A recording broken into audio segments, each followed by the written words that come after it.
Assalamualaikum warahmatullahi wabarakatuh. Shalom, Om Swastiastu, Namo Buddhaya, dan salam kebajikan.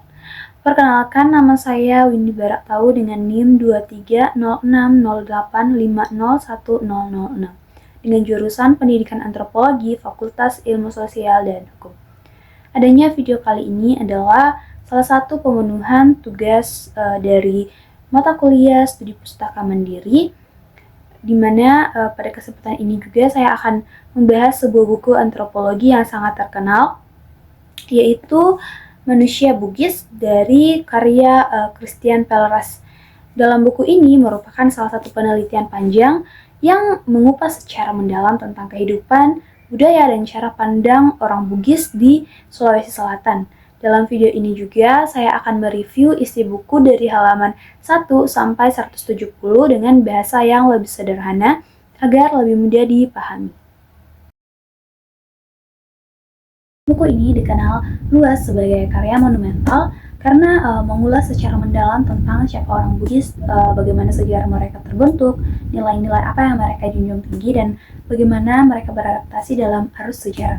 Dalam buku ini juga, khususnya pada bagian awal dari halaman 1 sampai 170, kita akan menemukan 6 bab utama yang saling berkaitan.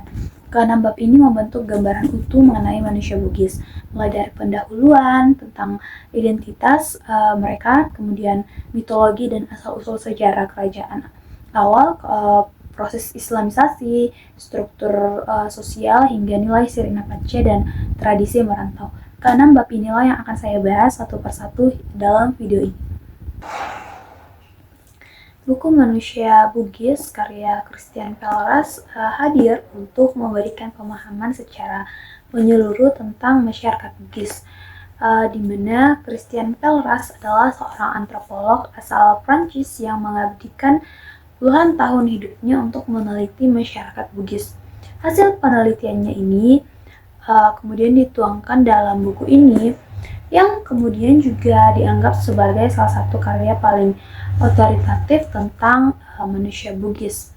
Di awal bukunya ini, Pelleras juga memperkenalkan siapa sebenarnya orang Bugis, yang dimana dalam buku Manusia Bugis ini juga ia menjelaskan bahwa Bugis adalah salah satu suku terbesar di Sulawesi Selatan, di mana mereka punya sejarah panjang sebagai pelaut, pedagang, dan juga perantau yang terkenal sampai ke luar negeri. Kalau kita dengar bahwa Bugis seringkali yang terlintas adalah berani, tangguh, dan punya harga diri yang tinggi. Dalam buku ini, Manusia Bugis juga mencoba menjelaskan kenapa orang Bugis punya karakter seperti itu. Pelleras juga menceritakan bahwa identitas orang Bugis tidak bisa dilepaskan dari mitos dan juga sejarah kerajaan-kerajaan mereka. Juga dari tradisi lisan diwariskan secara turun-temurun. Jadi sejak awal buku ini kita diajak masuk ke dalam dunia Bugis, bukan hanya lewat catatan sejarah, tetapi juga lewat pandangan dunia mereka itu sendiri. Pada bab pertama, jadi pintu masuk dalam memahami mengapa orang Bugis penting untuk dikaji. Christian Pelleras menjelaskan bahwa orang Bugis merupakan salah satu suku terbesar di Sulawesi Selatan yang memiliki pengaruh luas bukan hanya di tingkat lokal, tetapi juga di berbagai wilayah Nusantara, bahkan sampai berada di mancanegara. Dalam sejarah, orang Bugis dikenal sebagai pelaut ulung, pedagang yang tangguh, sekaligus kelompok yang memiliki tradisi merantau yang sangat kuat. Orang Bugis tidak luput dari pandangan orang luar. Ada yang menggambarkan mereka sebagai bangsa pekerja keras, pemberani, dan jujur. Tetapi ada pula yang memberi label negatif, menyebut mereka keras kepala, penuh intrik, dan bahkan licik. Pelleras menekankan dalam buku Manusia Bugis ini, bahwa pandangan-pandangan itu tidak bisa dilihat dari luar, melainkan harus dipahami dari nilai dan pengalaman orang Bugis sendiri. Pendahuluan ini penting karena memberi kita para pembaca agar kesadaran bahwa orang Bugis tidak bisa dipahami secara hitam putih. Mereka adalah kelompok sejarah panjang, identitas kuat, serta nilai-nilai khas yang menjadi dasar kehidupan. Dan juga dengan membuka bab ini, Polras seakan-akan mengajak kita untuk masuk ke dalam dunia orang Bugis, baik dari sudut pandang mereka sendiri, bukan dari kacamata luar semata. Selanjutnya yaitu pada bab kedua, yakni di mana Polras membawa kita menelusuri akar-akar budaya orang Bugis melalui mitologi kuno, terutama kisah epik Lagaligo. Lagaligo bukan hanya sekadar cerita rakyat, melainkan salah satu karya sastra terbesar di dunia. Dalam Lagaligo, kita juga menemukan gambaran tentang kosmologi 3 lapis dunia, di mana yang pertama yaitu dunia atas, tempat para dewata. Kedua yaitu dunia tengah, yaitu sebagai tempat kita para manusia. Dan yang ketiga yaitu dunia bawah, yang dimana dunia ini penuh misteri. Tokoh-tokoh bangsawan dalam mitologi ini juga tidak hanya memimpin manusia, tetapi juga berfungsi sebagai penghubung antara dunia yang berbeda dengan dunia kita. Dengan demikian, pemimpinan bagi orang Bugis sejak awal bukan sekadar kekuasaan politik, melainkan juga kosmis, menjaga keseimbangan semesta. Melalui mitologi ini juga kita bisa melihat bahwa masyarakat Bugis sejak dulu masih sangat menjunjung tinggi hierarki sosial, garis keturunan, dan juga kehormatan. Walaupun bersifat fiksi, kisah ini juga tetap relevan karena masih sangat membentuk dasar nilai dan simbol kolektif. Bahkan hingga kini Lagaligo masih menjadi sumber kebanggaan budaya Bugis karena ia menunjukkan betapa tua dan dalamnya akar tradisi mereka. Dari mitos kita masuk ke sejarah nyata. Pada bab ketiga, Polras menjelaskan perkembangan awal kerajaan-kerajaan Bugis dari abad ke-13 hingga ke abad 16. Muncullah kerajaan besar seperti Bone, Wajo, dan juga Sopeng. 3 kerajaan ini kemudian membentuk persekutuan yang disebut Talung Pecoe. Jadi Talung Pecoe adalah bukti bahwa orang Bugis sejak awal sudah memiliki kecerdasan politik, di mana mereka juga tahu bahwa untuk menghadapi ancaman dari luar, mereka harus bersatu. Tetapi di balik itu, masing-masing kerajaan juga punya kepentingan sendiri. Sehingga kadang hal tersebut menimbulkan konflik dan perebutan kekuasaan. Pada masa itu juga, Sulawesi Selatan bukan hanya pedalaman, tetapi juga menjadi jalur penting perdagangan maritim. Orang Bugis terbukti juga sangat tangguh sebagai pelaut dan pedagang. Mereka berlayar jauh, berdagang hingga ke Malaka, Jawa, dan bahkan ke Maluku. Dalam catatan sejarah, orang Bugis tidak hanya pandai dalam berdagang dan juga berdiplomasi. Mereka mampu membangun jaringan yang membuat kerajaan mereka diperhitungkan di Nusantara. Tetapi Polras jujur juga dalam menggambarkan sisi lain dari masyarakat Bugis. Sejarah awal Bugis ini kemudian penuh dengan perang, intrik, dan bahkan perebutan kekuasaan. Dari sinilah lahir karakter khas Bugis, yaitu berani mengambil risiko, tidak mudah menyerah, dan juga tidak mencari peluang untuk bertahan. Karakter ini kemudian kelak akan menjadi sangat penting ketika orang Bugis merantau. Masuknya Islam menjadi babak baru dalam sejarah Bugis. Proses ini terjadi pada awal abad ke-17.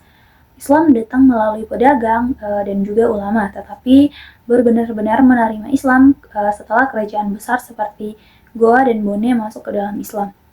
Yang menarik dari penerimaan Islam ini tidak serta-merta menghapus adat lama, tetapi orang Bugis tetap menjaga adat yang mereka sebut dengan adat, tetapi mereka juga menerima ajaran Islam. Akhirnya terbentuklah sebuah perpaduan unik antara Islam dan adat Bugis. Dalam kehidupan sehari-hari, orang Bugis menjadi Muslim yang taat, tetapi mereka juga tetap memegang sirina Pace.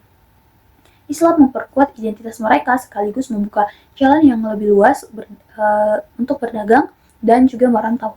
Kini orang Bugis dikenal sebagai Muslim sekaligus sebagai perantau yang membawa adat mereka kemanapun mereka pergi. Dalam buku Manusia Bugis ini, Paul Ras menekankan bahwa integrasi Islam ke dalam budaya Bugis menunjukkan fleksibilitas budaya mereka. Mereka juga tidak menolak hal baru, justru menjadikannya menjadi sebagai bagian dari identitas mereka.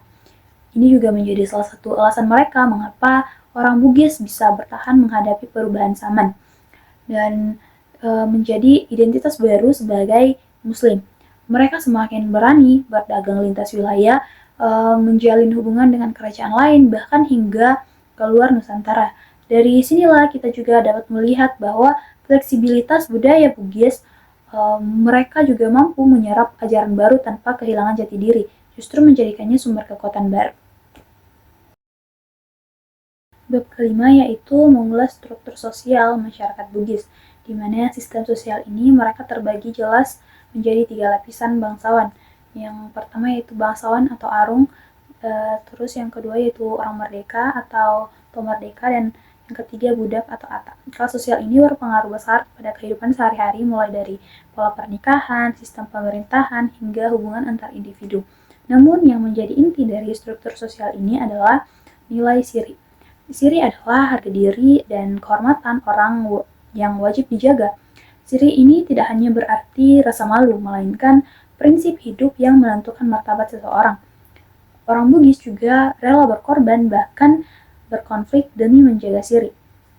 Siri juga berfungsi sebagai pengikat sosial, karena setiap orang dituntut untuk menjaga martabat diri dan keluarga.